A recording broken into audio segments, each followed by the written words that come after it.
잠언 10장 12절, 10장 12절에서 16절까지 하겠습니다.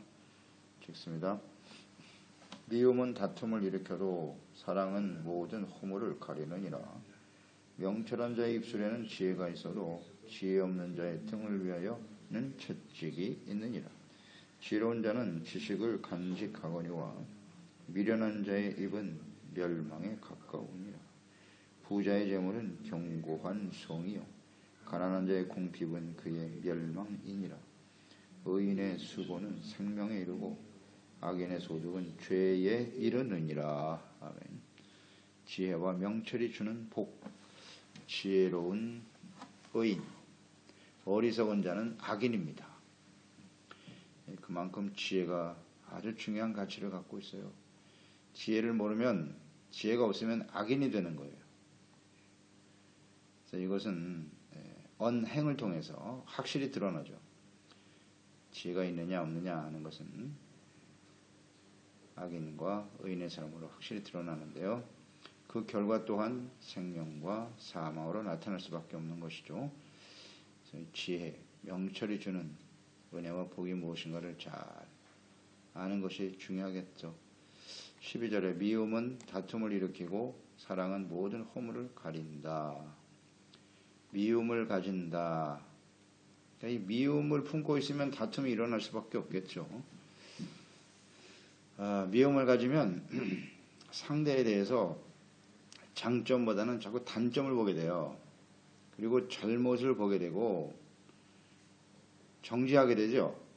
그래서 다툼을 일으키게 되는 겁니다. 사람은 완전한 사람 없지 않습니까?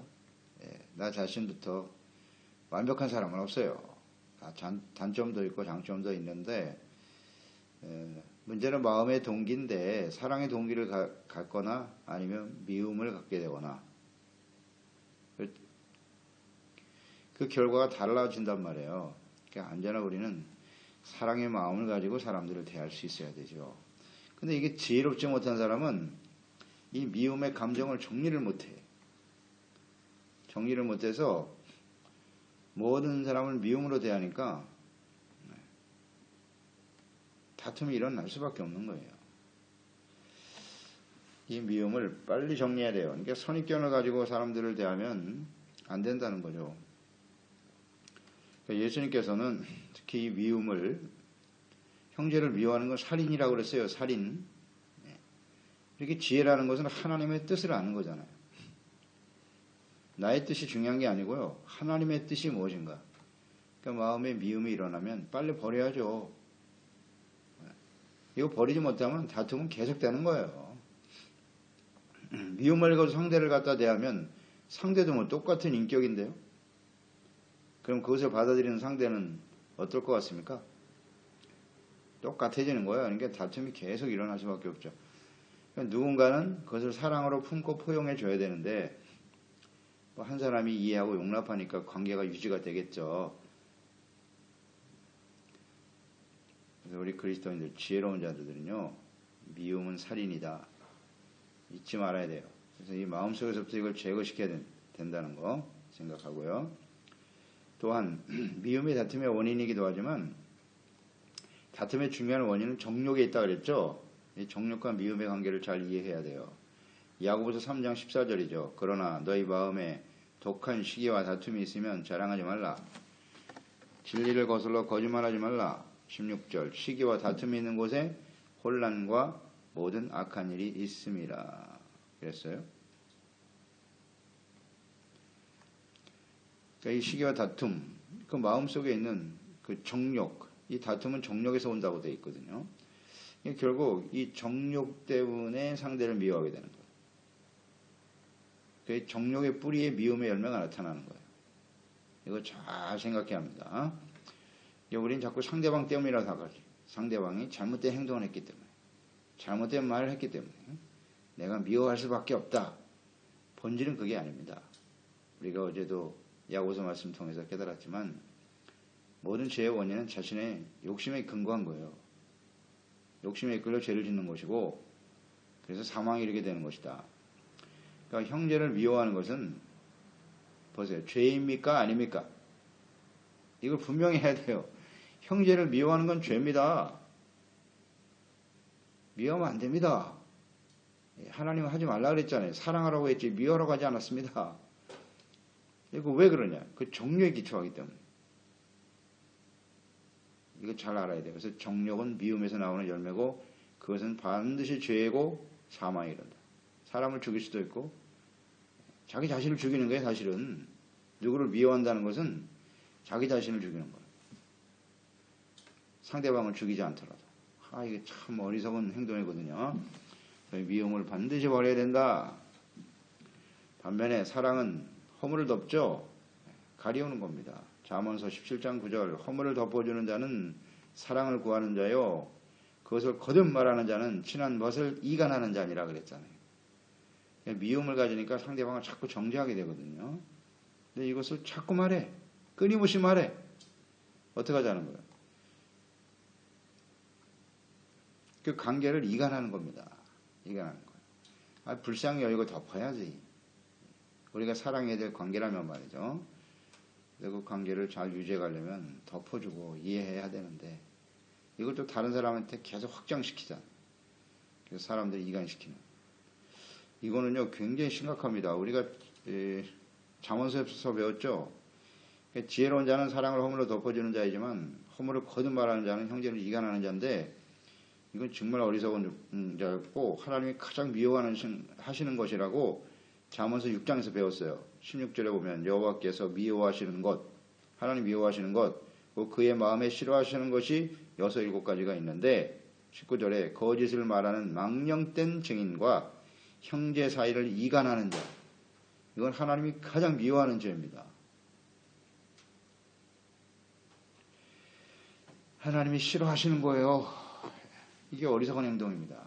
그래서 이 미움을 정리하지 못하면 다툼을 일으키고 이간질을 시키고 관계를 깨트리는 자가 된단 말이에요. 어리석은 짓이죠. 그러니까 마음의 미움이 일어나면 즉시 버려라. 마음에서부터 버려야 돼요. 말씀으로 대하면 되잖아요. 그러니까 사탄은 계속 우리 마음속에 미움을 증폭시키잖아요. 우리 미운 마음을 가지면 계속 그래, 그럴 수밖에 없어. 내 생각이 오라, 내 감정이 오라. 자꾸 미움을 키워준다. 사탄. 그래서 지혜, 하나님의 말씀을 알고 명철해야 돼요. 분별을 해야지. 이게 무슨 생각이야 지금. 딱 잘라버려야죠. 그 말씀을 안다는 사람들이 그걸 정리를 못한단 말이에요. 그게 안 돼요. 계속 그것을 마음속에 품고 사람을 대하니 뭐가 되겠어요? 불을 품고서야 어찌 그 옷이 타지 않겠느냐? 미움을 품으면요 자기 영혼이 불타버려요. 상대방도 불타버리고 정욕, 욕심은 불과 같다 그랬죠? 다 불태우는 겁니다. 그래서 한순간에 그걸 참지 못하고 상대방의 위해를 가했다. 예를 들어서 그럼 평생 감옥에서 사는 거지 뭐. 그 얼마나 어리석은 인생입니까? 그 순간을 참지 못하고 그걸 정리를 못하니까 그 소중한 관계가 깨어진단 말이에요. 혼자 외롭게 사는 거지 뭐. 참 어리석은 일 아닌가 이게요? 미움이 굉장히 중요하다. 그렇게 묵상을 해봤어요. 사랑은 덮는 거예요. 불쌍히 여기는 겁니다. 불쌍히 여겨야지. 그게 지혜로운 행동이죠. 13절 14절 명철한 자는 하나님의 뜻을 잘 알고 있기 때문에 모든 일에 신중하게 대할 수밖에 없는 것인데요. 명철한 자의 입술에는 지혜가 있다 그랬잖아요. 그러니까 지혜로운 말을 한단 말이에요. 그러니까 모든 일에 신중하죠. 그래서 하나님의 말씀을 하는 것 같이 하고 절제하죠. 그 덕을 끼치는 지혜로운 말을 할 수밖에 없어요. 이게 지혜로운 사람이에요. 하나님을 경외하니까 지혜는 하나님의 말씀과 뜻을 아니까. 우리 말이라는 게 마음에서 나오는 거라 그랬잖아요. 모든 상황에 대해서 모든 관계 속에서 어떤 말을 하려고 할 때 먼저 하나님의 말씀을 생각해보고 이게 하나님의 말씀에 맞나? 이게 훈련이니까 계속 훈련이 돼야죠. 저희 하나님의 말씀에 맞지 않으면 하지 말아야죠. 해봐야 아무 도움이 안 되니까. 이게 지혜로운 사람이죠. 그러니까 신중하죠 말이. 그래서 은혜와 덕을 끼치는 말을 할 수밖에 없다. 그러나 지혜 없는 자는 어리석은 자는 어때요? 그냥 감정대로 나오는 대로 다 해버리는 거야. 이게 어리석은 자예요. 그러니까 뭐 당연히 다툼을 일으킬 수밖에 없죠. 그 말을 듣는 사람이 기분 좋겠어요? 똑같이 해주면 다행이지 몇 배가 돼서 돌아오죠 나한테. 다툼과 갈등을 일으키게 되는 거고 끊임없이 악을 조장하기 때문에 문제가 된다. 이 지혜 없는 자의 등을 위해서는 뭐가 있다? 채찍이 있느니라. 채찍이 있습니다.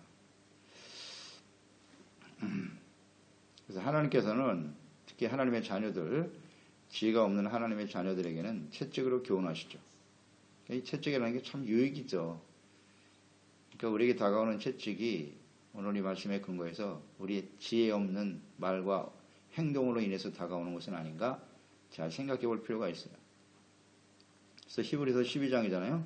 5절에 보면 또 아들들에게 권하는 것 같이 너에게 권면하신 말씀도 잊었도다 일렀을 때 내 아들아 주의 징계하심을 경히 여기지 말아라.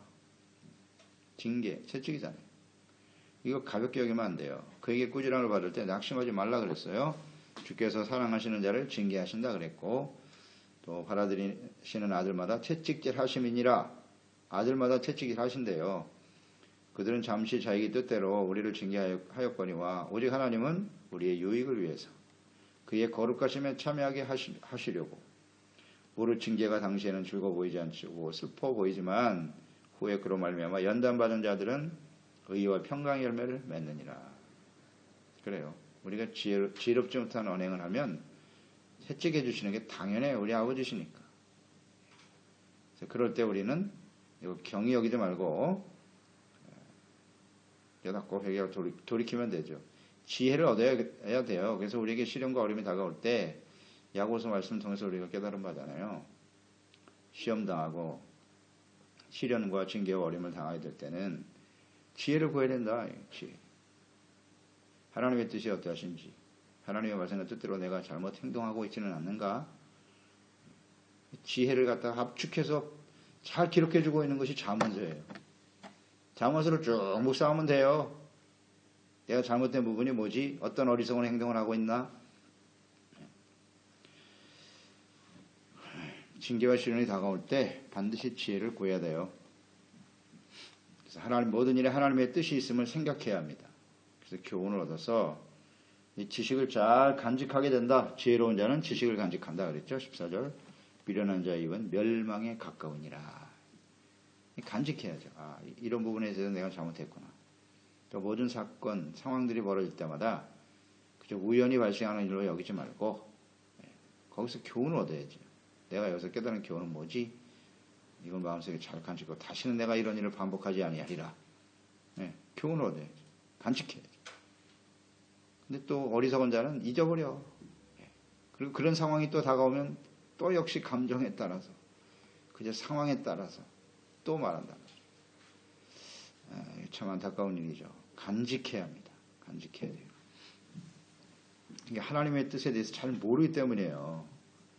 그래서 자신의 어떤 감정과 뜻에 따라서 그냥 함부로 말하고 행동한다. 가볍잖아요. 이런 사람들은. 가볍죠. 신중하지 못하죠. 지혜로운 자는 신중합니다. 깊이 생각하고 과거의 교훈도 떠올리고 하나님의 뜻은 어떠하시? 한 걸음만 물러서면 되거든요. 한 번만 참고 기도하면서 말씀을 생각하고 묵상하면 간단하게 해결된 문제거든요. 그냥 뭐 쏟아내고 뭐 이건 정말 어리석은 자입니다. 절대 그래서는 안 되죠. 그게 정리가 안 되면 하나님의 채찍은 계속되겠죠. 계속될 겁니다. 그러니까 이 어리석은 자의 미련한 자의 입은 멸망에 가깝다 그랬으니까 결국 멸망이 이르게 된다는 거예요. 멸망을 재촉하는 게 스스로 재촉하게. 우리가 하나님의 자녀가 되고 하나님을 경외할 수 있다는 건 얼마나 큰 축복입니까? 하나님의 자녀는 결코 멸망에 이르지 않습니다. 바로잡아 주시고 온전케 하시죠. 결국은 의의 평강한 열매를 맺게 하시죠. 이게 하나님의 자녀가 지혜를 아는 자가 누리는 축복이에요. 15절에 부자의 재물은 소유한 자에게 견고한 성이 되고 가난한 자의 궁핍은 멸망이니라. 부자와 가난한 자가 나와 있네요. 부자의 재물 소유한 자에게 당연히 견고한 성으로 나타나겠죠. 여기서 우리가 이 말씀을 잘 이해해야 될 것은 여기서의 부자는 하나님을 경외하는 자에게 약속하신 재물을 소유한 부자인 경우예요. 이 세상의 모든 부자가 다 견고한가? 견고해 보이죠, 사실은. 예? 재물을 가진 부자는 누구도 그걸 범접할 수 없을 정도로 강력하죠. 예. 강력하지만 그게 과연 영원토록 지켜줍니까? 불의한 재물은요, 견고해 보이기는 하나 그의 인생을 결코 지켜주지 못합니다. 생명을 지켜주지 못합니다. 그 명예를 영원토록 지켜주지 못합니다. 그리고 중요한 것은 영원한 생명에 이르지 못하죠. 그건 결코 견고한 성이 아니에요. 인생을 마감하는 순간 완전히 다 무너지고 마는 거죠. 이것을 우리는 무엇이라고 하뇨? 모래 위에 지은 집이다. 다 무너집니다. 시련과 어려움이 다가오면 한순간에 무너져요. 한순간에 무너집니다. 이거 우리 역사를 통해서 오늘날 사회 현상을 통해서 보지 않습니까? 하루아침에 무너질 수 있어요. 그래서 이 부자의 재물이라고, 견고한 부자의 재물이라고 하는 것은 의를 겸비해야죠. 하나님의 명령을 지켜 순종하는 지혜로운 하나님을 경외하는 자에게 주시는 약속이죠. 신명기 28장에 잘 나와 있죠. 하나님의 말씀을 잘 지켜 순종하는 자에게는 내 창고와 내 손으로 하는 모든 일에 복을 내려주시겠다고 하셨고 땅에서 복을 주실 것이다. 모든 소산이 더욱더 풍성해진다고 약속하셨고 28장 12절에 여호와께서 너를 위하여 하늘에 아름다운 복을 여시고 내 땅에 때를 따라 비를 내리시고 내 손으로 하는 모든 일에 복을 주시리라. 내가 많은 민족에게 구워줄지라도 구지 않게 될 거야. 이건 약속이죠. 그러니까 이처럼 하나님을 경외하는 자에게 주시는 재물, 이 재물은 견고해져요. 하나님을 경외하는 자에게. 잠언서 8장에도 약속하셨죠. 8장에서 우리가 배웠는데요. 17절, 18절에 나를 사랑하는 자들이 나의 사랑을 입으며 나를 간절히 찾는 자가 나를 만날 것이다. 부귀가 내게 있고 장구한 재물과 공의도 그러하니라. 지혜를 사랑하고 하나님을 경외하고 주님의 말씀을 순종하며 따르는 사람들에게 주시는 약속이죠. 재물이 장구합니다. 부귀와 재물이 견고하게 세워진다는 거죠. 그런데 하나님을 경외하지 않아도 불의한 방법으로도 재물을 갖기만 하면 나의 인생은 견고하게 서리라. 참으로 어리석습니다. 왜냐하면 하나님은 공의로우신 분이기 때문입니다. 불의한 자에 대해서는 절대로 하나님께서 공의로 대하실 수밖에 없다. 하나님이 없는 세상도 하나님의 공의로 역사하세요. 당연히 그렇게 하시고요. 특히 우리가 하나님의 자녀 아닙니까? 하나님의 자녀들은 즉각적으로 나타나는 것이죠.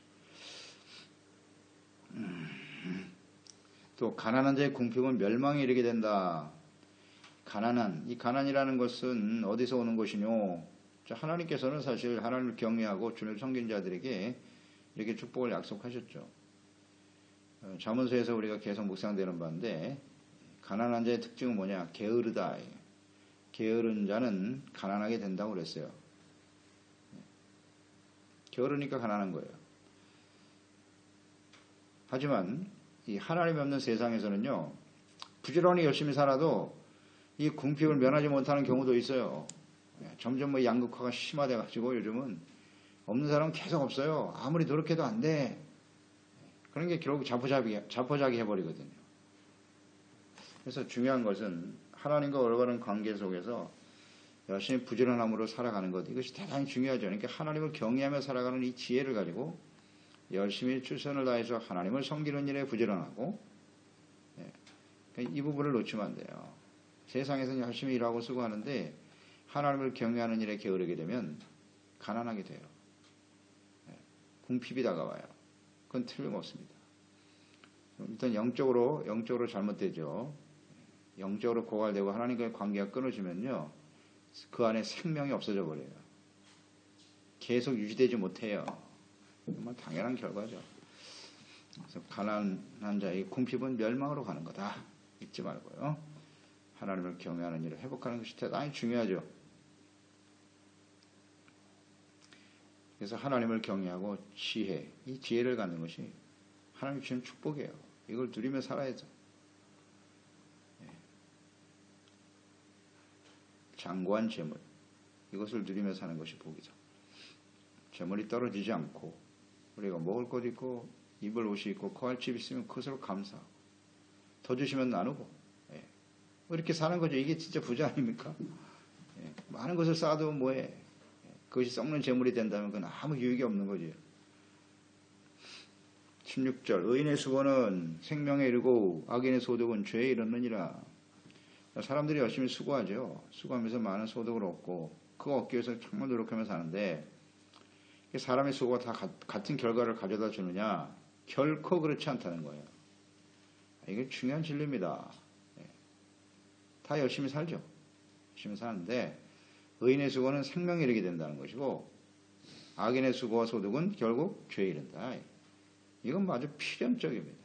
필연적이에요.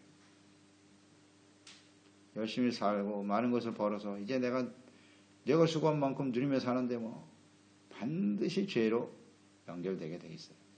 죄는 결국 사망에 이르게 되는 거죠. 그러니까 이게 참 허망한 거죠. 그래서 우리가 전도서에서 깨달은 바 아닙니까? 모든 것이 헛되고 헛되니 헛되고 헛되도다. 죄를 겸비한 인생은, 재물은, 부와 영광은 헛됩니다. 그게 결론이에요. 죄에 이를 수밖에 없어요. 아니 뭐 무조건 소득을 많이 얻어서 부자가 되고 재물을 얻는 게 그게 복이라고요? 아니요. 그러니까 우리 사람이 중요하다 그랬죠. 사람이 내가 악인이냐 의인이냐. 복은 사람에 따라 주어지는 거예요. 하나님께서 주시는 것이고 간단한 이치인데요. 그러니까 우리가 하나님 앞에 의인이 되느냐 악인이 되느냐. 사람을 보고 복을 주신다고 하나님은 상황을 따라 주시는 게 아니에요. 뭐 열심히만 한다고 해서 되는 것도 아니고요. 부지런하고 해서 다 되는 것도 아니에요. 의인의 수고로 생명에 이르는 자가 되어야죠. 그러니까 의인은 하나님을 경외하는 자잖아요. 하나님을 경외하는 자, 여호와를 경외하는 자에게 주어지는 복은 뭐냐? 우리 잠언서 22장에서 보게 될 텐데 재물과 영광과 생명이다. 생명이 있어요. 그 안에. 하나님과의 관계가 더욱더 견고해지면서 나뿐만 아니라 그 재물이 많은 사람들을 생명으로 인도하는 이게 바로 의인입니다. 그래서 하나님을 경외함으로써 주시는 이 하나님의 은혜를 이 복을 누리며 증거하는 삶이 되어야 하겠습니다. 그렇습니다. 하나님 아버지 하나님을 경외하며 살아가는 삶 지혜로운 인생과 그렇지 못한 어리석은 삶이 어떠한 결과를 가져오는지 오늘 말씀을 통해서 우리가 묵상하면서 절대 공감합니다. 역시 하나님의 말씀은 진리입니다. 모두에게 적용되는 하나님의 말씀이기 때문이지요. 그래서 저희들은 어리석은 자가 아니라 지혜로운 종들이 되게 하여 주시고 명철한 자들이 되어서 우리 언행을 통해서 하나님의 의를 나타내고 또 하나님께서 의로운 자에게 주시는 부와 재물 또 누리고 또 많은 사람들과 함께 나누는 복된 인생이 될 수 있도록 도와주시옵소서. 예수님의 이름으로 기도드리옵나이다. 잠언 10장 12절